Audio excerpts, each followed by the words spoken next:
वंचित बहुजन आघाडीच्या सत्ता संपादन मेळाव्याला सांगलीमध्ये सुरुवात झाली आहे।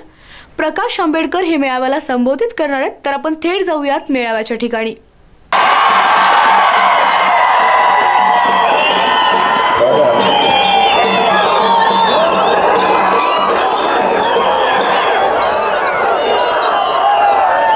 सांगलीच्या सभेचे असणारे अध्यक्ष सन्माननीय सर्वांना विनंती करतो शांततेचं सहकार्य करा।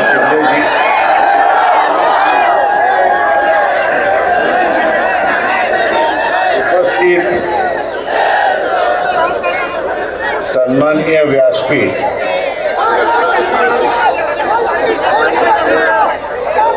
माढा मतदारसंघातील ॲडव्होकेट विजय मोरे, त्याच्याच बरोबर या ठिकाणी नागपूरहून आलेले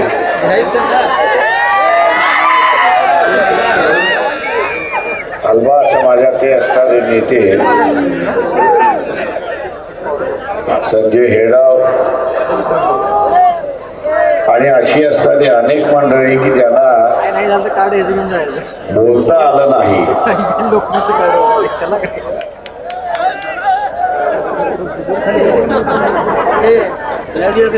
बोलता आलं नाही अशी असणारी परिस्थिती, वेळेच्या अभावी त्यांना आपले असणारे विचार आपल्यासमोर मांडता आले नाही। त्या सगळ्यांना आठवण करून त्यांच्या वतीने मी आपलं म्हणणं या ठिकाणी मांडतो। सगळ्यात प्रथम या ठिकाणी संजय भोकरे यांनी असणारं हे जे क्रीडांगण उपलब्ध करून दिलं आणि त्याच्याबरोबर या ठिकाणी असणारे आमोस मोरे त्यांच्या सहाय्याने हे असणारं ग्राउंड उपस्थित झालं, त्यांना धन्यवाद देऊ।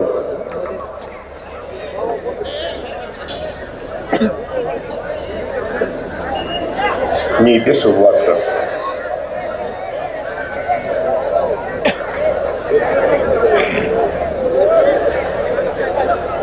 अनेक वल्गना ह्या असणाऱ्या उठायला लागतात।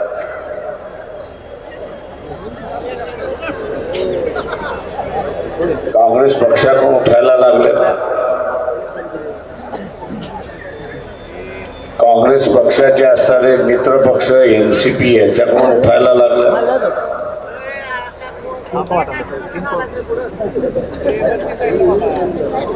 की आम्ही असणाऱ्या वंचित बहुजन आघाडी बरोबर समझोता करणार आहोत।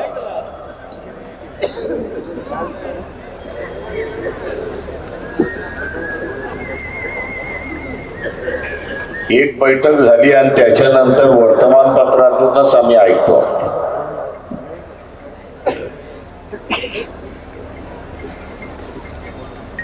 राजकारणामधल्या ज्या असणाऱ्या युत्या होतात त्या नुसत्या सत्तेसाठी होतात,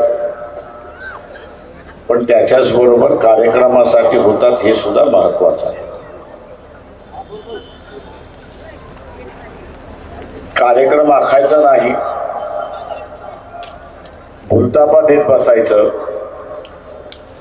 आणि त्याचा परिणाम आपण असा बघितला की 2014 मध्ये असताना काँग्रेस राष्ट्रवादी भुईसपाट झाली आणि RSS BJP प्रतिगामी शक्ती ह्या असणाऱ्या सत्तेवरती आल्या।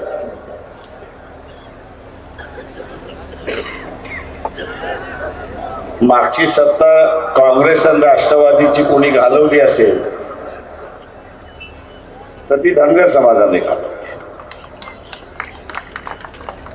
पण या काँग्रेसवाल्यांना बिलकुल अक्कल आली नाही अशी असणारी परिस्थिती आहे।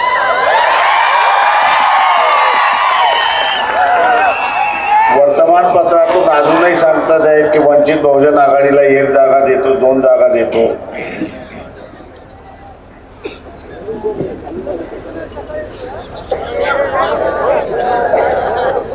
म्हणजे ही जी घराणेशाही आहे,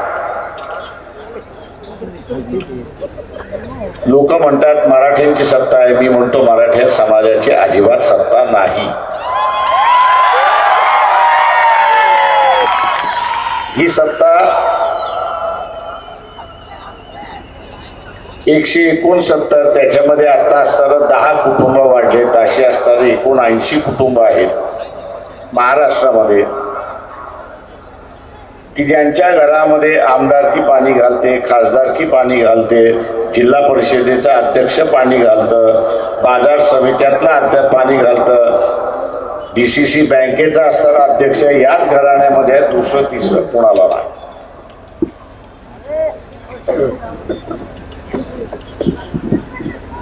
काँग्रेस राष्ट्रवादीची असणारी यादी ज्यावेळेस बाहेर बघाल पडेल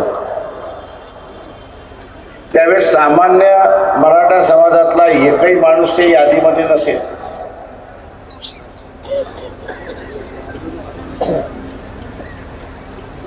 मी एकदा असताना विचारलं की तुम्ही असताना हे घराणेशाही जे चालवताय ही कधीतरी तुमच्या अंगलट येणार आहे. अनेक कार्यकर्ते आहेत, म्हटलं त्याला आपण ऍडजस्ट करून घेतलं पाहिजे, बरोबर घेतलं पाहिजे.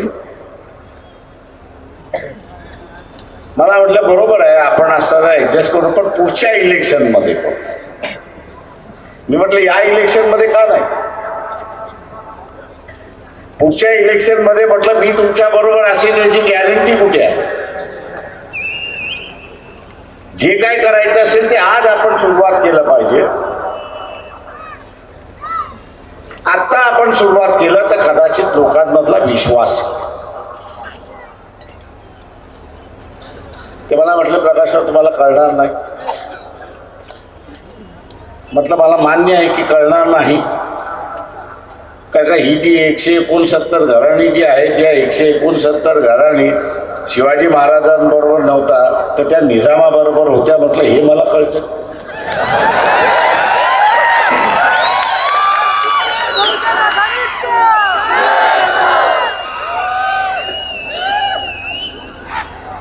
कारण का महाराजाच्या कालावधीमध्ये सरदारच्या इनामदाऱ्या नव्हत्याच. उलट जे ज्या ठिकाणी त्यांनी राज्य स्थापन केलं तिथं पहिल्यांदा सरदारच्या इनामदाऱ्या या संपून टाकल्या. आणि आजची जी रेव्हेन्यू पद्धत आहे, सारा वसूल करण्याची जी पद्धत आहे की अधिकाऱ्यांनी वसूल केला पाहिजे, ही शिवाजी महाराजांपासून काळात चालत आलेली ही व्यवस्था आहे आणि त्यांनी सुरुवात केलेली.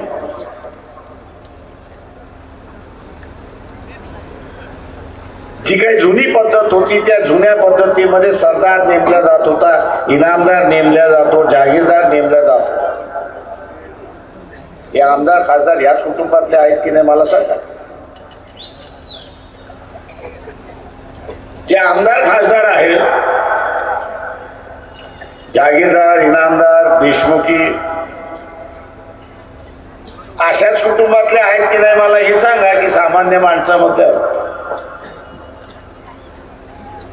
यशवंतराव चव्हाण ही एकच सर्वसामान्य माणसातले वसंतदादा पाटील दुसरे असं मी म्हणेन की इथले सामान्य माणसामधले माणसं मुख्यमंत्री झाली नाही तर उरलेली कोणीच झाली नाहीत अशी परिस्थिती.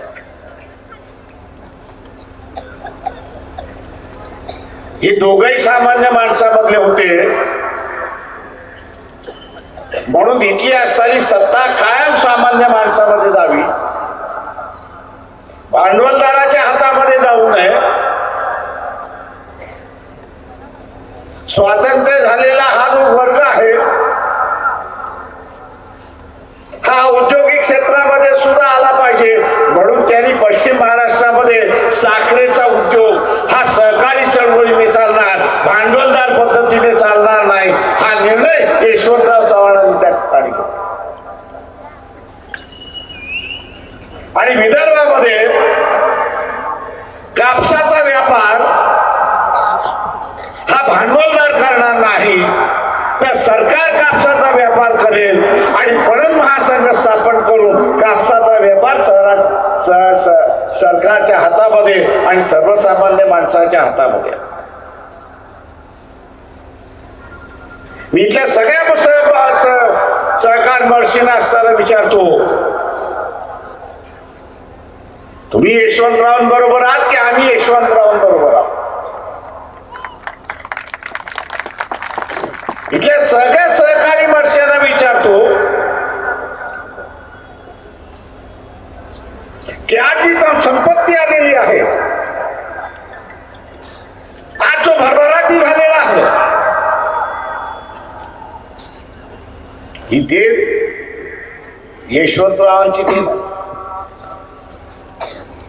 पण वैचारिक वारस म्हणाले असताना यशवंतरावांचे सगळं बुडवलं अशी असताना परिस्थिती. सहकाराची चळवळ खाबूची सरकार चळवळ, सहकारी चळवळ खाबूची सरकार झाली.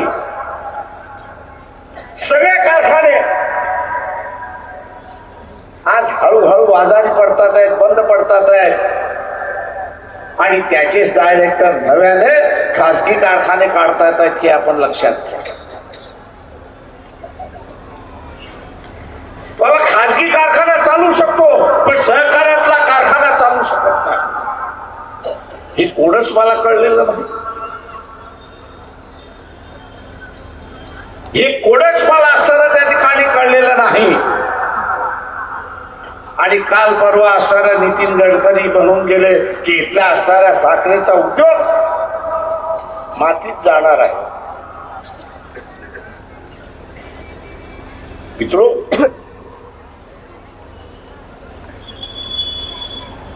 महात्मा फुलेने जे सांगितलं, बाबासाहेब आंबेडकरांनी जे सांगितलं की या देशातल्या शेतकऱ्याचे जो प्रश्न आहे तो बाजाराचा प्रश्न, पिकवलेल्या विकण्याचा प्रश्न, बाजाराचा प्रश्न आहे, विकण्याचा प्रश्न आहे आणि म्हणून बाजार समित्या निघाल्या. आज बाजार समित्या लुटारूंचा अड्डा झाला हे आपण असताना लक्षात घ्या. व्यापारामध्ये नियंत्रण या, व्यापारावरती नियंत्रण यावं. व्यापाराने भाव पाडला तर बाजार समित्याने तो माल खरेदी करावा आणि शेतकऱ्याला दिलासा द्यावा म्हणून या बाजार समित्या यशवंतराव चव्हाणांनी सुरुवात केल्या. ह्या आपण बघत असाल की त्यांच्याच वारसदारांनी आता असताना बाजार समित्या या लुटारूंचा अड्डा तयार केला. कारण हा व्यापारी आणि डायरेक्टर या दोघांचा घाट झाली याची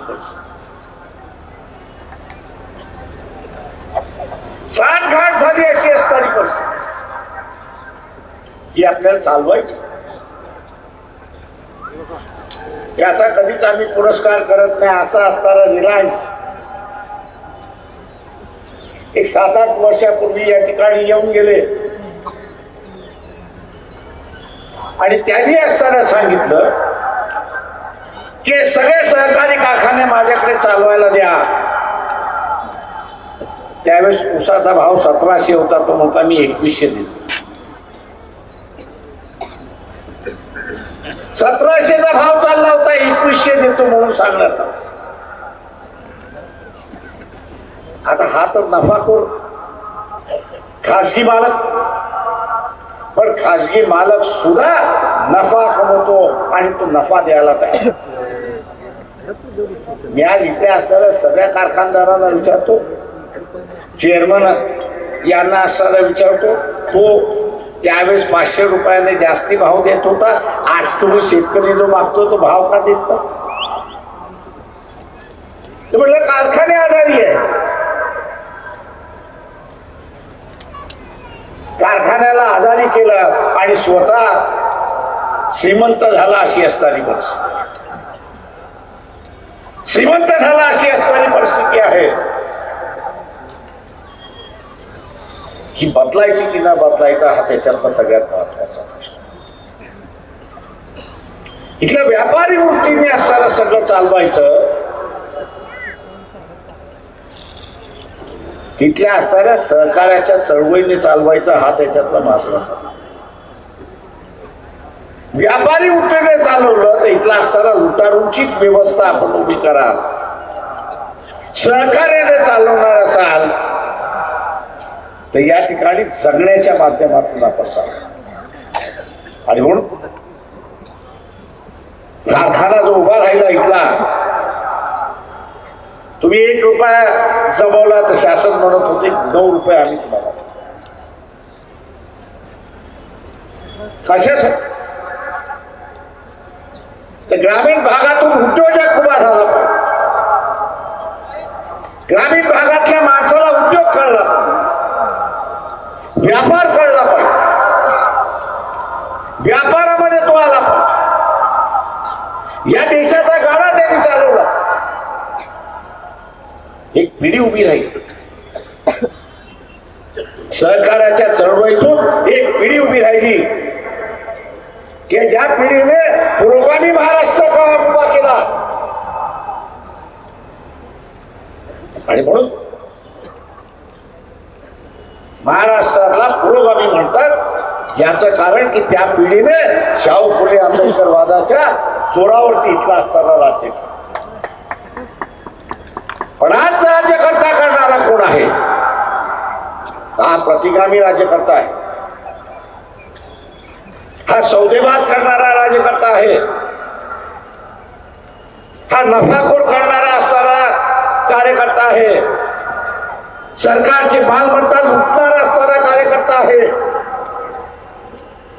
आणि जोपर्यंत ह्या लुटारूचं राज्य आपण चालू द्याल त्या दिवशी त्या दिवसापर्यंत कंगाल आपण होणार आहात हे असताना लक्षात. कंगाल तुम्ही आम्ही सगळेजण होणार. आणि म्हणून या लुटारूंचं राज्य उचलून फेकलं.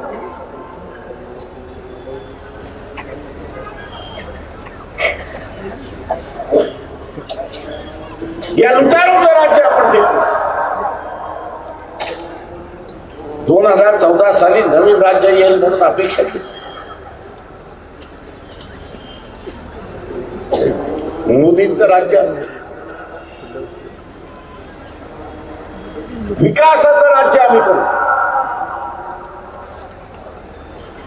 या देशामधला अजेंडा हा विकास म्हणून नाही. अनेक नव्या तरुण पिढीला असं वाटलं खऱ्या अर्थाने आपली असणारी गरिबी दूर,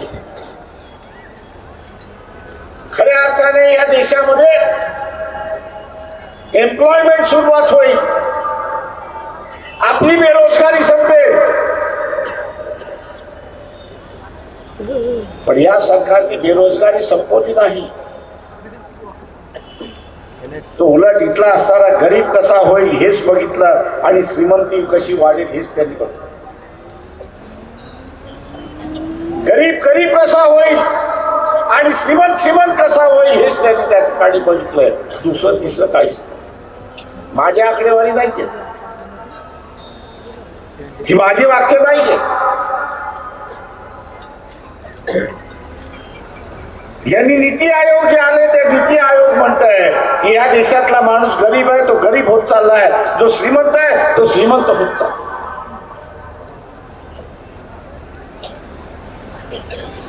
आणि म्हणून नव्या पद्धतीने लुटारूंचं सरकार या ठिकाणी आलं. काळा धन होता तर होता, काळा व्यवहार चालला होता तर चालला होता. मी इथल्या सगळ्या सांगली मधल्या ज्यांच्याकडे हा काळा धन होता त्यांनी प्रामाणिकपणे स्वतःला विचारावं. त्यांनी प्रामाणिकपणे स्वतःला असताना विचारावं की काळा धन बदलत असत. या मोदीच्या सरकारने नोटा बदलल्या, जुन्या नोटा रद्द केल्या, नव्या नोटा आल्या. या नव्या नोटा खरीदण्यासाठी 60-40 चा रेशिओ होता की नाही हे असताना सांगा. 100 रुपये बदलायचे असतील, जुने 100 रुपये बदलायचे असतील तर 60 रुपये तुम्हाला दिल्या जातील, 40 रुपये त्या ठिकाणी बदलणारा केला. हा कमवलेला कष्टाचा पैसा होता, दलालीतला पैसा नव्हता. हा कष्टाने कमवलेला पैसा होता. त्या पैशाचा दोष एवढाच होता की त्याच्यावरचा टॅक्स भरलेला नव्हता. तो टॅक्स लपवायला गेला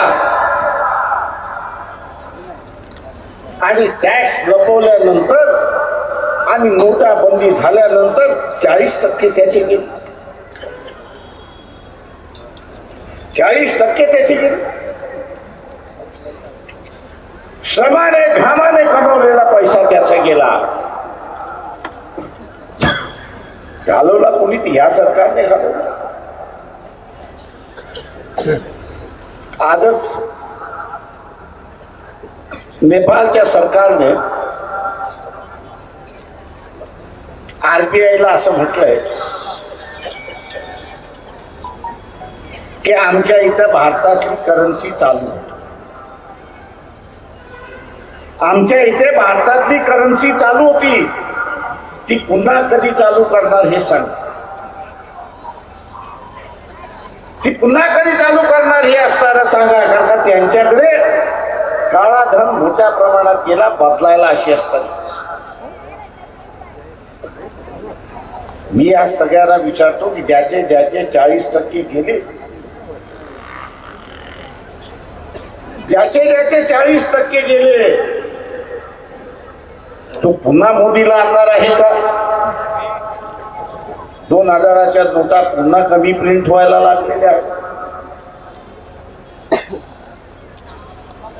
आम्ही असताना विचारतो की या नोटा कमी प्रिंट करणं, कमी छापणं कशासाठी? आणि सारखा दुजोरा चाललेला आहे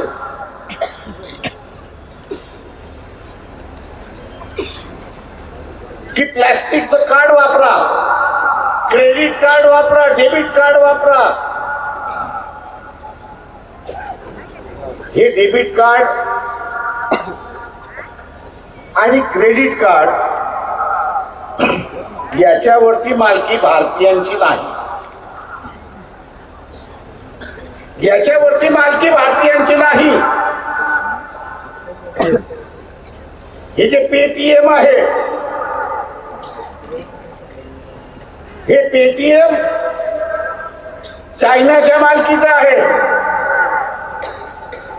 विसा जे डेबिट आणि क्रेडिट कार्ड वरती आहे, याची मालकी अमेरिकेवरती आहे.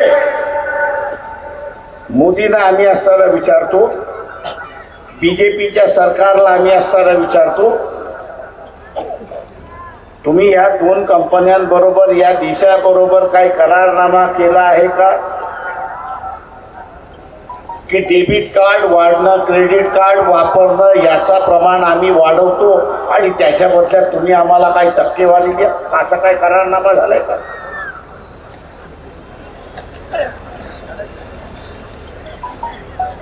मला कुठेतरी वास आहे.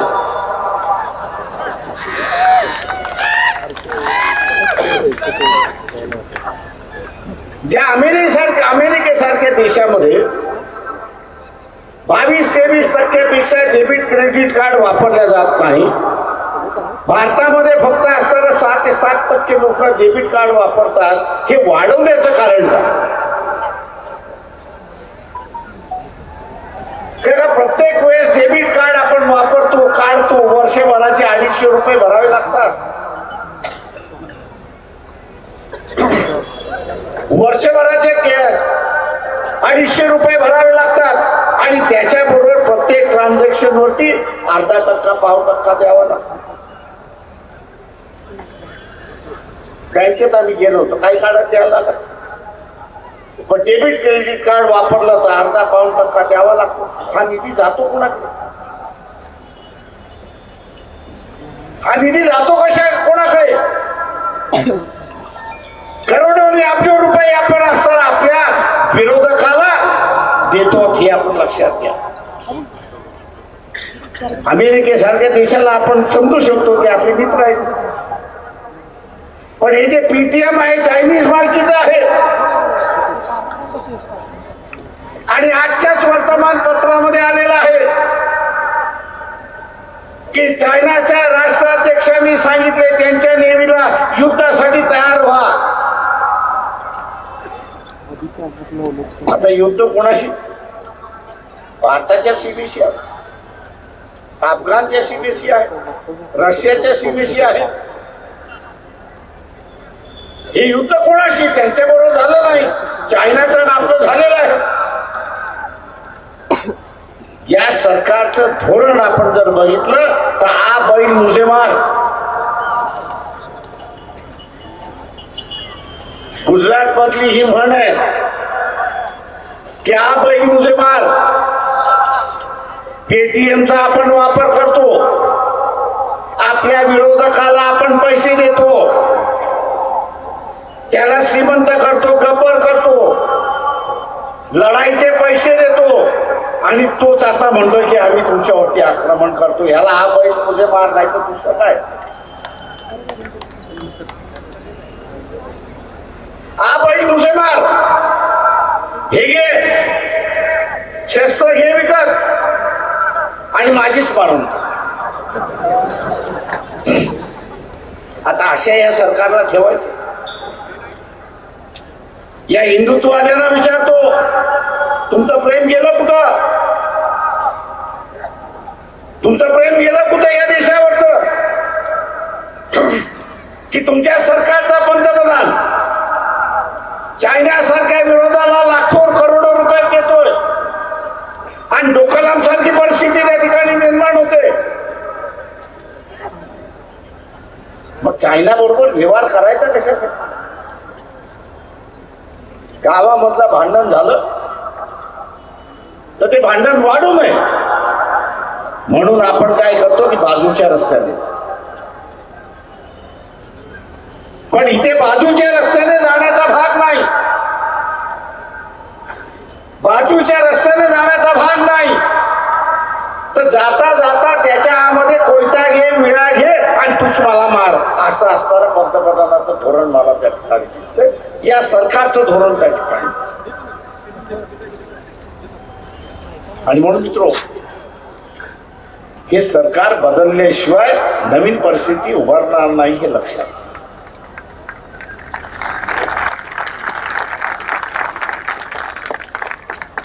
काँग्रेसवाले सुद्धा जेवढे चोर आहेत की जेवढे काय बीजेपी वाले आहेत, चोर चोर मसोरे भाई म्हणून त्यांचं चाललेलं आहे.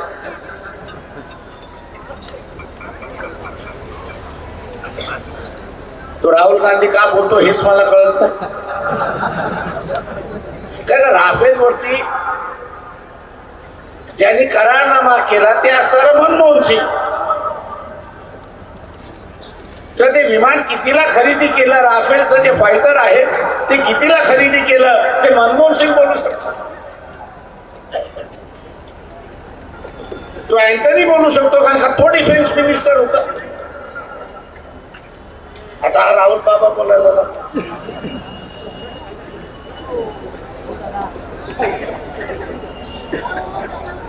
सरळ सरळ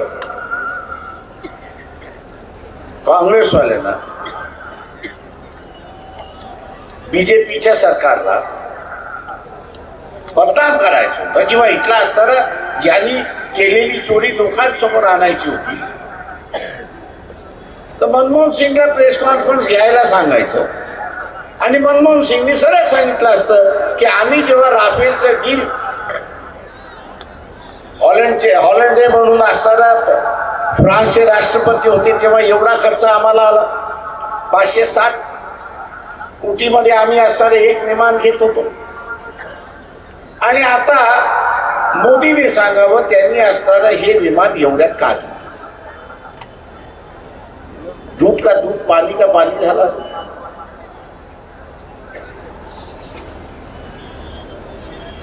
विमान खराब नाही, बोफोर्स जसं खराब नव्हतं तसे राफेलचं विमान खराब नाही. पण भांडण दलालीचं भांडण नाही हे असताना लक्षात. हे दलालीचं भांडण आहे. आताच सरकार दलाली ही रिलायन्स मार्फत खायला मागते. बीजेपी वाले फक्त विचारतात काँग्रेसवाल्यांना किंवा तुमचा दलाल कोण होता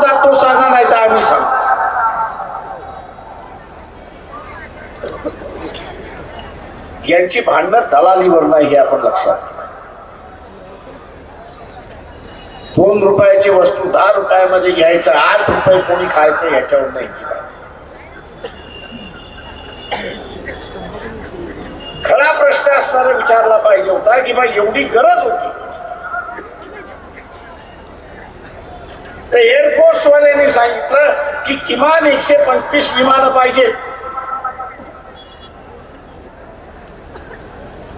किमान 125 विमानं पाहिजेत. तुम्ही फक्त 36च का घेतली ती सांगा. सिक्युरिटीचा प्रश्न होता, विरोधकांना दहशत बसवण्याचा प्रश्न होता. तर आज एअरफोर्स वाले सांगितलं 125 आम्हाला पाहिजे.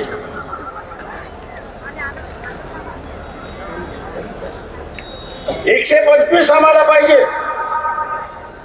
बीजेपी वाल्यांना मी विचारतोय की एअरफोर्सची रिक्वायरमेंट 125 असताना त्यांची जरूरत 125 असताना तुम्ही फक्त 36च का घेतली याचा खुलासा करा. 36नी या देशाची असणारी सुरक्षितता वाढणार आहे की ह्या 36 पडल्यामुळे या देशाची सुरक्षितता पुन्हा धोक्यामध्ये आली याचा तर उत्तर द्या.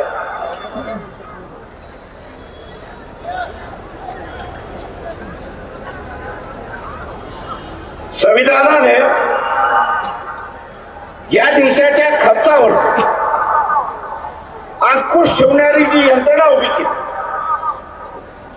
ती यंत्रणा कॉम्प्ट्रोलर अँड ऑडिटर जनरल आहे. म्हणजे आपल्या संस्थेमधला जो आपण खर्च करतो त्याचा हिशेब चार्टर्ड अकाउंटंट करतो.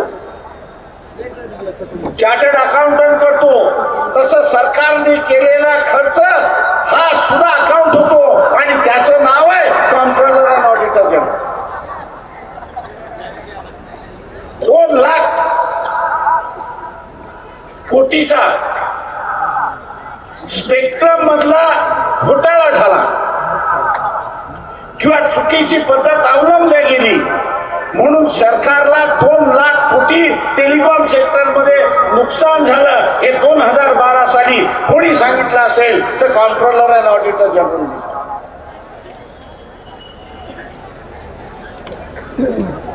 ते केपीसीने नाही सांगितलं. टेलिकॉम डिपार्टमेंटने जे स्पेक्ट्रम विकलं त्या विकणाऱ्या पद्धतीमध्ये दोष होता, जाणीवपूर्वक दोष होता आणि या जाणीवपूर्वक दोषमुळे शासनाला 2.5 लाख कोटीचं नुकसान झालं. अहवाल कोणी दिला असेल तर कॉम्प्ट्रोलर अँड ऑडिटर जनरल की त्याच्यामुळे काँग्रेसचं सरकार. काँग्रेसवाल्यांना आम्ही असताना विचारतो,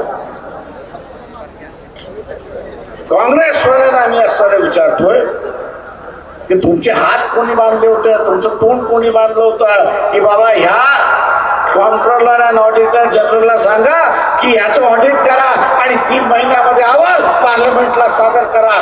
कोणी मागणी तुम्हाला मागण्यापासून थांबली.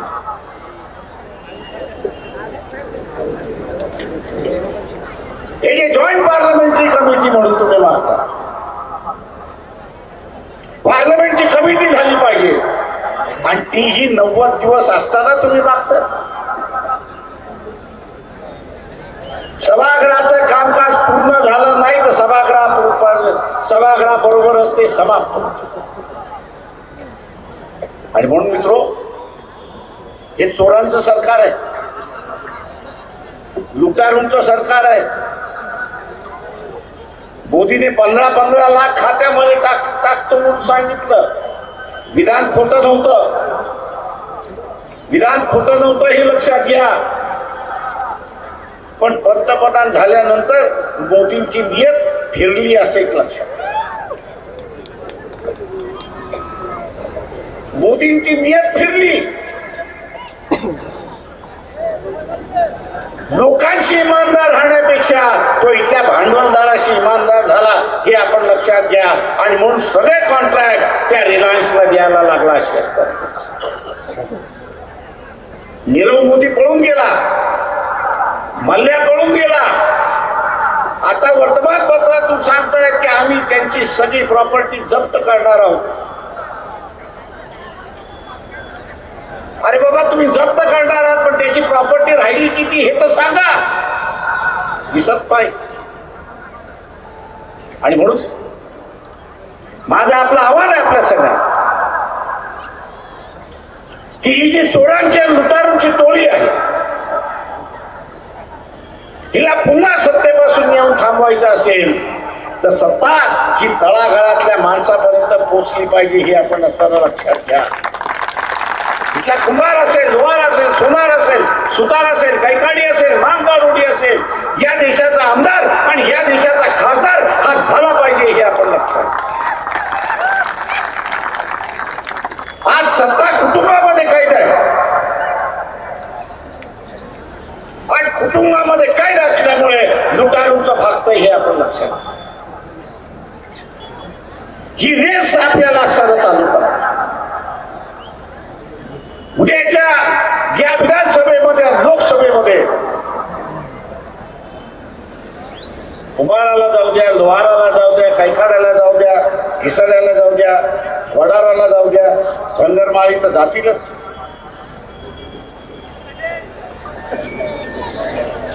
या देशातल्या कुटुंबशाहीची सत्ता संपली की ग्रामीण भागातल्या विकासाची चर्चा सुरुवात झाली हे आपण लक्षात.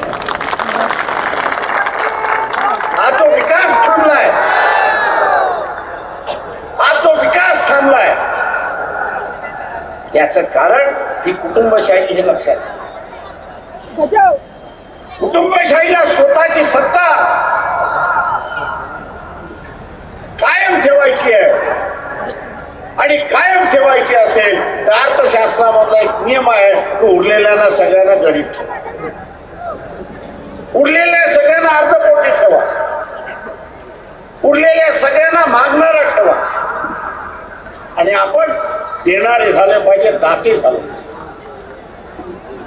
या देशामधला देणारा आणि घेणारा वर्ग हा संपवला पाहिजे. सगळे देणारे आहेत आणि सगळेच घेणारे आहेत हे आपण त्या ठिकाणी निर्माण करू हे माझं आव्हान. आणि म्हणून मित्रो, आपण सुद्धा सामाजिक दृष्टिकोनातून बदललं पाहिजे हे लक्षात घ्या. इथे अनेक जणांना असं वाटतंय की बीजेपीने ट्रिपल तलाकच्या नावाने जो काही बदल आणला, काही जणांना फार चांगलं वाटतंय. उद्याच्या परितक्त्याने मुसलमानातला घटस्फोट झाला, नवऱ्याने घटस्फोट दिला की 7 वर्ष त्याला शिक्षा ही तरतूद त्या ठिकाणी केलेली आहे. उद्याच्या इथल्या असणाऱ्या परितक्त्या आणि इथल्या असणाऱ्या ज्यांनी दुसरी बायको ठेवलेली आहे तेव्हा पहिल्या बाजूने मागणी करायला सुरुवात केली की मुसलमानाचा कायदा लागू करा. तुम्हाला कायदा लागू होणार. प्रचारासाठी आम्ही मुसलमानांना धडा शिकवतोय. मोदी माझं एवढंच म्हणणं आहे की मुसलमानाने जर लग्न मोडलं, बायकोला नाव नांदवलं नाही, 7 वर्षाची शिक्षा ती मुसलमानापर्यंत जी ठेवलेली आहे ती सगळ्या हिंदूंपर्यंत करा. पहिली केस तुमच्या बायकोची मी तुमच्या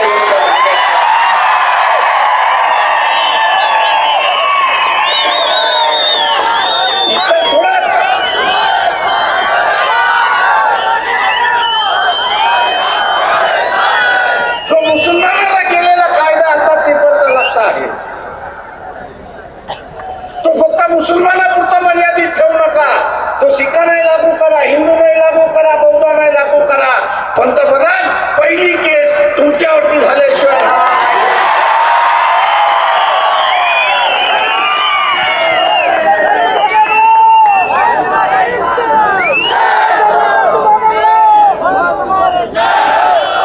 आणि पुढच्या द्वेषाचा बीज पेरला जातो. द्वेषाचं ते बीज पेरलं जातं की आम्ही इथल्या असणाऱ्या मुसलमानांना धडा शिकवायला. त्यांनी घर लग्न मोडलं तर त्याला 7 वर्ष सजा आणि मी दुसरी बायको ठेवली तरी मला काही सजा नाही, हे फार दिवस चालणार नाही. इथल्या परितक्त्या सुद्धा आणि इथल्या असणाऱ्या बाधित महिला सुद्धा ही मागणी केल्याशिवाय राहणार नाही, हे लक्षात. म्हणून कुटुंब हा जो सामाजिक प्रश्न, जो आरोप केला जातो, या सरकारवरती जो आरोप केला जातोय की ती एक एक संस्था मोडतात आहे, एक एक संस्था मोडतात आहेत म्हणून असा आरोप केला जातोय. आता सामाजिक दृष्टिकोनातून असणारी विवाह ही संस्था ते मोडायला निघाली.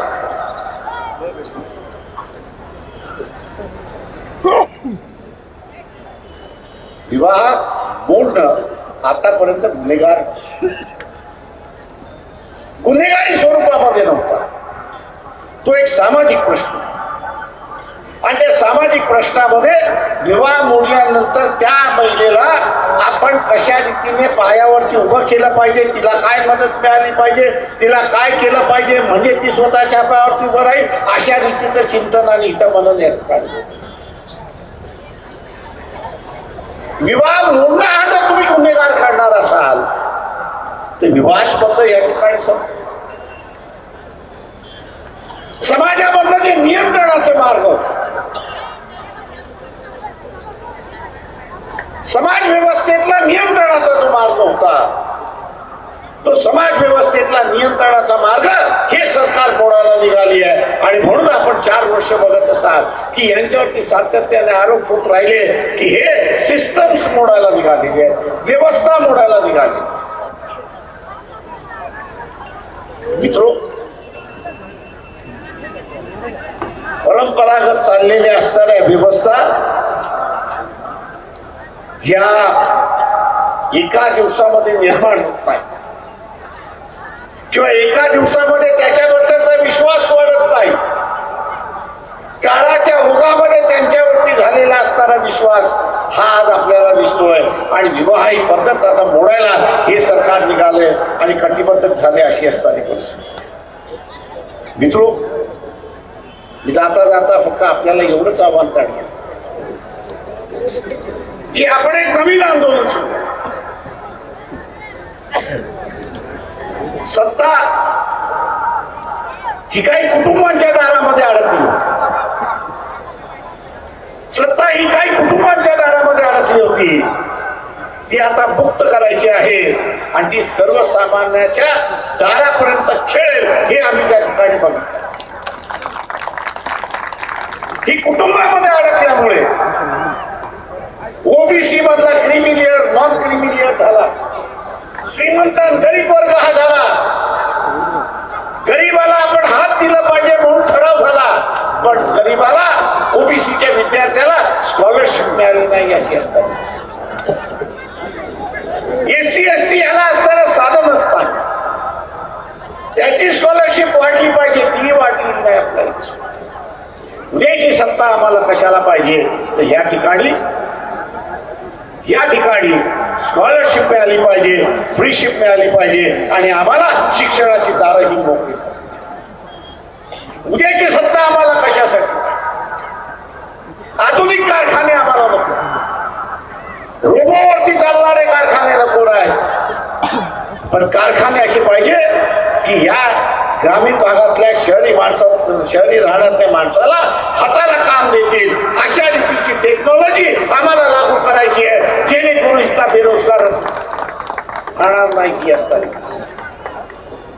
120 कोटीचा देश आम्ही असताना म्हणून 22 कोटी लोक या ठिकाणचे बेरोजगार आहेत आम्ही असताना सांगतो. आणि आम्ही आमच्याच कारखान्यामध्ये रोबो मार्फत चालवतील अशी असणारी परिस्थिती. रोबो आमच्या कारखान्यात चालवतील अशी असणारी धोरण त्या ठिकाणी घेतलं जात आहे. रोबो चालवणार असेल तर जिवंत माणूस त्या ठिकाणी काय करणार? तंत्रज्ञान विकसित होत नाही त्याच्याबद्दल दुमत नाही, पण तंत्रज्ञानाच्या माध्यमातून या देशाच्या लोकांना, या मातीतल्या माणसाच्या हाताला काम कसं मिळेल ते तंत्रज्ञान आम्ही असताना स्वीकारलं पाहिजे ते स्वीकारलं जात नाही अशी असताना. आणि म्हणून ही सत्ता सर्वसामान्य माणसाच्या हातामध्ये गेली पाहिजे. तर माझं स्वतःचं एक ब्रीद वाक्य, माझ्या जगण्याचा एक फंडा असला पाहिजे, माझं स्वतःचं एक तत्वज्ञान असलं पाहिजे. आणि काय तत्वज्ञान? तत्वज्ञान हे की माझ्या खाली कोणी नाही, माझ्यावरती कोणी. तत्वज्ञान काय? तर माझ्या खाली कोणी नाही, माझ्यावरती कोणी नाही, आम्ही सगळे समान आहोत. माझ्यावरती कोणी नाही, माझ्या खाली कोणी नाही, आम्ही सगळे समान आहोत. आणि आम्ही या समतेप्रमाणे राहणार, हे कटिबद्ध मी होणार आहे. हे माझं जगण्याचं तत्व असलं पाहिजे. तरच सर्वसामान्य माणसाच्या हातामध्ये सत्ता जाईल. उद्या आम्ही असणार काही घिसाळी समाज येतो, एका माणसाला तिकीट दिलं, मग ही चर्चा होता कामा नये की बा घिसाळ्यांची मतदारसंघामध्ये संख्या असेल 2 असेल 2000 3000 असेल तो 4000. पण माझी भूमिका काय असली पाहिजे? माझी भूमिका ही असली पाहिजे की हा वंचित आहे, हा सत्तेपासून वंचित आहे, हा प्रतिष्ठेपासून वंचित आहे, हा विकासापासून वंचित आहे, हा आमदारापासून वंचित आहे, हा खासदारापासून वंचित आहे. आणि माझी ओळख ही वंचितांची ओळख आहे. आणि हा वंचित असल्यामुळे हा माझा आहे, तो माझ्या जातीचा आहे की नाही हा मला काही फरक. हा बदल जर आपण आपल्यामध्ये केला तर कुटुंबशाही आपण संपू शकतो. नाही तर ही कुटुंबशाही, अरे तो तर तुझ्या जातीचा नाही, त्या उतरंडीच्या व्यवस्थेमध्ये तो खाली आहे, तू त्याला मतदान देणार. या प्रचाराला आपण असताना बळी पडलो तर इथली कुटुंबशाही जिंकेल आणि आपण हरवू अशी असतात. कुटुंबशाही जिंकेल आणि आपण हरवू अशी असणारी परिस्थिती. तेव्हा इथल्या कुटुंबशाहीला आपल्याला हरवायचं, कुटुंबशाहीला इथे हरवायचं असेल किंवा आता असणारा जसं धनगर समाजाने पंढरपूरमध्ये मेळावा घेतल्यानंतर आम्ही आता कोणाकडे मागत असेल, आम्ही आता कोणाकडे मागणी मागणार नाही. आम्ही आता अमुतेदार बहुतेदाराला सत्तेमध्ये घेऊ आणि आम्ही आमचेच प्रश्न घेऊ. आम्हाला आता कोणाकडे जाण्याची गरज नाही. आम्हीच सत्ताधारी होऊ, अनुतेदारानं घेऊ, बनुतेदारानं घेऊ, सत्तेमध्ये येऊ आणि आम्ही आमचे प्रश्न सोडू. ही जी भूमिका घेतली, ही भूमिका शिकल्या सर्व वंचितांची असली पाहिजे की माझ्या प्रश्नासाठी मी कोणाकडे जाणार नाही, मीच माझे प्रश्न सोडवणार, मीच माझा मालक होणार. माझा मालक आता कोणीच नाही. या पश्चिम महाराष्ट्रामध्ये मालकी अजून चालते, वतनदारी अजून चालते, जागीरदार अजून चालतात, इनामदार अजून चालतात, देशमुखी अजून चालते. मनातून एकदा असताना झुकारून द्या की इथे कोणी देशमुख, इथे कोणी सरदार, इथे कोणी इनामदार, इथला कोणी जागीरदार नाही. या देशाच्या घटनेने टाटाला सुद्धा 1 मताचा अधिकार दिलाय, देशमुखाला सुद्धा 1 मताचा अधिकार दिलाय आणि देशमुखाच्या शेतामध्ये राबणाऱ्या कास्तकाराला सुद्धा 1 मताचा अधिकार दिलेला आहे. तेव्हा आम्ही सगळे समान आहोत, कोणी वर नाही कोणी खाली, आम्ही सगळे समान आहोत. हे ओझ झुकारून देऊ. उद्याच्या बदल आपण असताना एक भूमिका अजून मांडतो. मागच्या निवडणुकीमध्ये ह्याही निवडणुकीमध्ये आपण पाहिलं की भारतीय जनता पक्षाने असं एक नवीन खेळ सुरुवात केला, तो म्हणजे की आम्ही इथली असणारी सत्ता बिगर मुसलमानाशिवाय घेऊ शकतो. आणि म्हणून मुसलमानाला उमेदवारी देत नाही. आता तीच लाईन काँग्रेसवाल्यांनी सुरुवात केली की आम्हाला असताना अर्षदीन ओवैसी हा चालत नाही, MIM चालत नाही.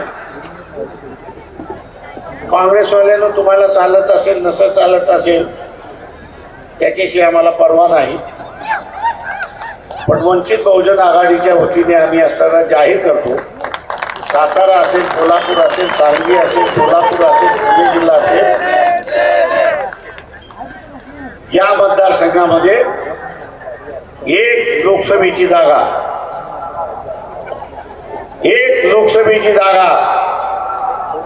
यावरती मुसलमान समाजातला उमेदवार उभा केल्याशिवाय मी हाणार नाही. तो न्याय मुसलमानाला लावला जातोय. न बोलता तोच धनगरांना लावण्यात आला होता. तोच न्याय धनगरांना लावण्यात आला होता आणि म्हणून एकही धनगर लोकसभेमध्ये गेला नाही आपल्याला दिसत. तोच न्याय इथल्या माळी समाजाला लावला होता. तोच न्याय इथला असणाऱ्या भटक्या विमुक्तांना लावला. तोच न्याय इथल्या असणाऱ्या लहान ओबीसीला लावला होता. तो न्याय फक्त शेड्यूल कास्टला आणि शेड्यूल ट्राईबला लावता येत नव्हत्या, त्याच्या जागा राखीव होत्या अशी असतात. म्हणून हे जे बहिष्कृत राजकारण, या कुटुंबशाहीचं जे बहिष्कृत राजकारण, ते बहिष्कृत राजकारणाला आपल्याला मूलपाती द्या.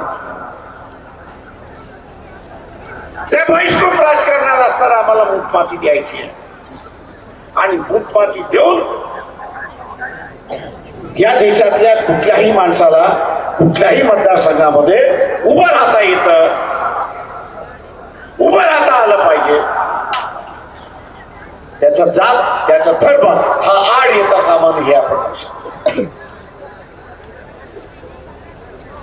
या देशातलं नवं सामाजिक पर्व आपल्याला सुद्धा, आणि हे नवं पर्व सुरुवात करण्यासाठी आपण सगळे कटिबद्ध का आहोत? आपण सगळे कटिबद्ध का आहोत? ही खूंटाट पहिल्यांदा आपण म्हटलं पाहिजे. घोषणा आपण देतो,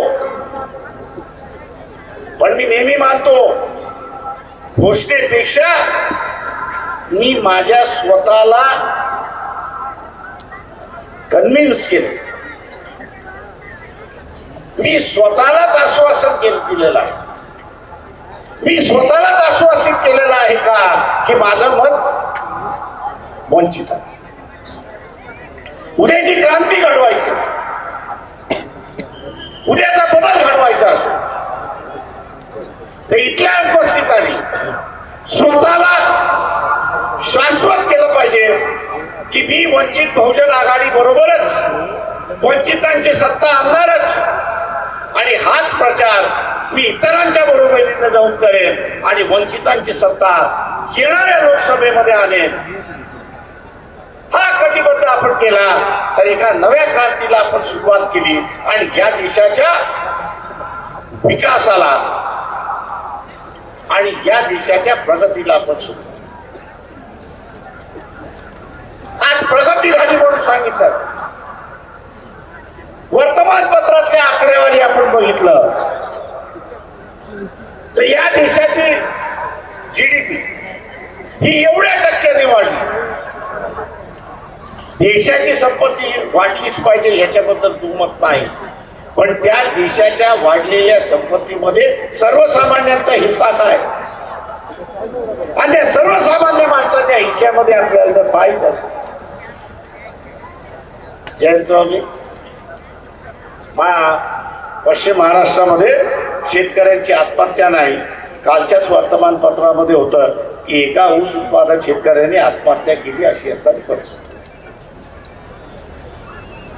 सांगताय काय या देशाची विषमता वाढ. आम्हाला काय साध्य करायचं आहे? संपत्ती आम्हाला वाढवायची. आम्हाला ह्या देशामधल्या प्रत्येक कुटुंबाचं चेहऱ्यावरचा हसरेपणा असतो. प्रत्येक कुटुंबाला असं वाटलं पाहिजे की मी समाधान, आम्ही सत्ता मागतोय कशासाठी, हा बदल मागतोय कशासाठी, तर या महाराष्ट्रातलं कुटुंब हे समाधानी झालं पाहिजे. आणि आपण कटिबद्ध राहू, कुठल्या सत्ता आली की आम्ही इथल्याच माणसाला समाधानी करू आणि याच्यासाठीच आमची सत्ता आहे. एवढं बोलून मी आपली सगळ्यांची रजा घेतो.